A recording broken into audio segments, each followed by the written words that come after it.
Hello, my name is Eddie Tofpik. I'm Head of Technical Analysis and Senior Markets Analyst at ADM Investor Services International Limited, and here is your daily technical analysis of foreign exchange markets.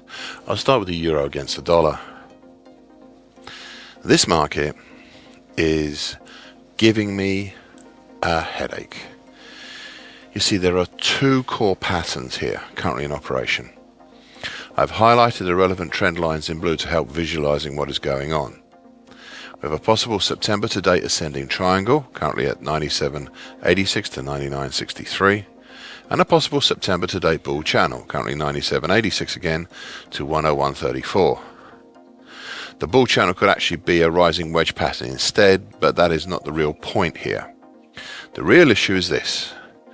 Both patterns have had false breaks within the last 2 weeks. False break above the upper trend line of the ascending triangle 2 weeks ago that turned into a pipe top, and false break below the lower trend line for both late last week that turned back up last Friday and ended up closing on the upper trend line of the ascending triangle of all places. Now you can see why the market is giving me a headache. Both patterns have been compromised and both have repaired themselves, and we are still here sitting and waiting to see which will dominate. It was at this point that I started to wonder if both these patterns are correct. A case of Schrodinger's cat for those who know the analogy. In the bigger picture, part of me still hasn't fully realized or released the idea that the broken lower time, currently 97.44, of the big old broken January to May 2021 bearish Andrews pitchfork, well, that may still be influencing the market. So far today, a lower opening, but then a move up through the cap of the upper trend line of the ascending triangle, but not as far as the declining medium moving average. Cable, aka sterling against the US dollar. A second market that is giving me a headache. You see, much as in euro dollar, there are two core patterns here currently in operation. I've highlighted the relevant trend lines in blue to help visualizing what is going on. We have a possible late September to date ascending triangle, currently 112.68 to 115.01, and a possible September to date ascending wedge pattern, currently at 112.68 again to 117.20. The issue here, as in Eurodollar, is that both patterns have had false breaks within the last 2 weeks.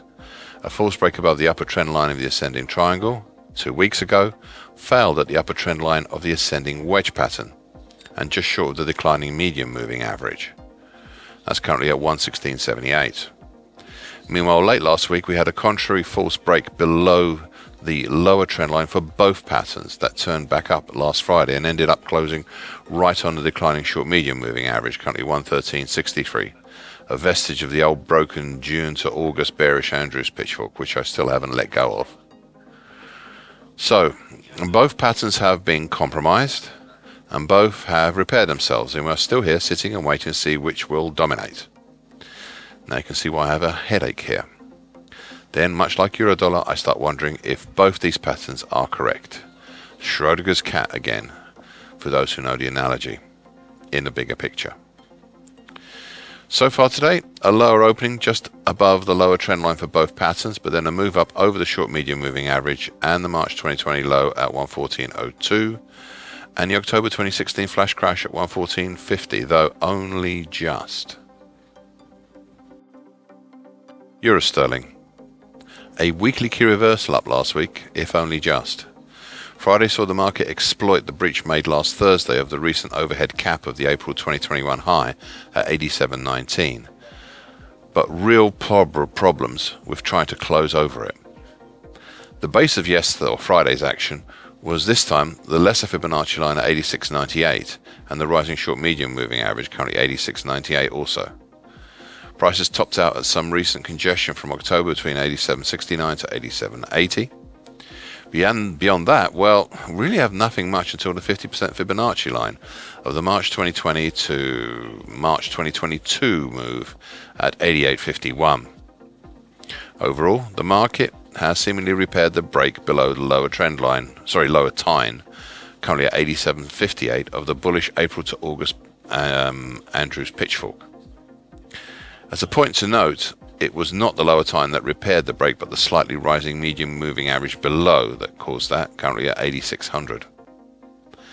So far today, well, an attempt higher, but failing to take on the 8800 area overhead, and dipping below the congestion from early October between 87.69 and 87.80, plus the support from 87.19, though not as far as the short medium moving average.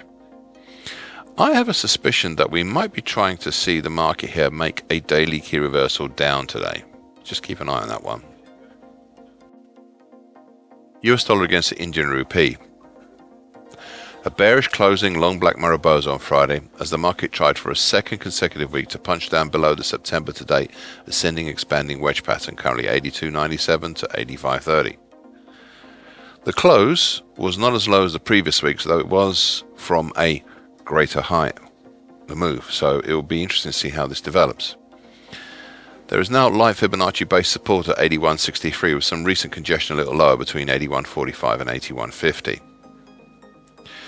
So far today, well, a small reactionary move back up, but not a very convincing one, before dropping back down to test the low of 2 weeks ago. And this is all getting very interesting. We may have a possible inverted hammer pattern as well, but it's all getting very, very interesting here. US dollar against the Brazilian real. A weekly key reversal down last week with a bearish opening black Mariposa last Friday, which was also a sixth bearish black crow. This is a seemingly convincing series of moves below and out of the recent major pattern that had been driven this market higher. That is below the lower time, currently at 524.42, of the late May to late August bullish shift pitchfork. The most interesting features of Friday's action was a close below the 38.2% Fibonacci line of the June 2019 to May 2020 move at 510.87, as well as below the declining long moving average, currently 509.94. I have a suspicion this may be a seminal moment, but we'll see. If this bearish pressure continues, then I'll likely retire the bullish shift pitchfork for next time. US dollar against the Mexican peso. Well, it's not like I didn't warn you such a thing might happen. The crossover of tines 2 weeks ago, highlighted by the red circle on my daily chart, specifically the upper tine, currently 1970.99 of the March to July bearish Andrews pitchfork, and the middle tine, currently 1978.58 of the bearish shift pitchfork for the same move, well, the crossover triggered a fresh burst of bearish pressure, moving below the middle tine, the April 22 low at 1971.68 and the 2021 low at 1953.63. Indeed, Friday's close was the lowest close since March 2020 and the second lowest low this year. The action also seems to have repaired the damage inflicted by the upper tine, but in late October and throughout October, which is quite a large feat on its own. If it carries on being confirmed, it will be a big, big thing. This now puts the 2022 low at 1940.70 into the frame, and even the March 2020 low at 1915.03. As there seems to be little in the way between those two right now. Now, so far today, either side of Friday's close, capped by the 2021 low and held up by Friday's low. Thank you for listening. This week, this short version broadcast gives the essential market patterns and consequences. Please be aware of the risk disclaimer posted with this broadcast. Copyright is Tofpik and ADM Investor Services International Limited. And here comes the final bit.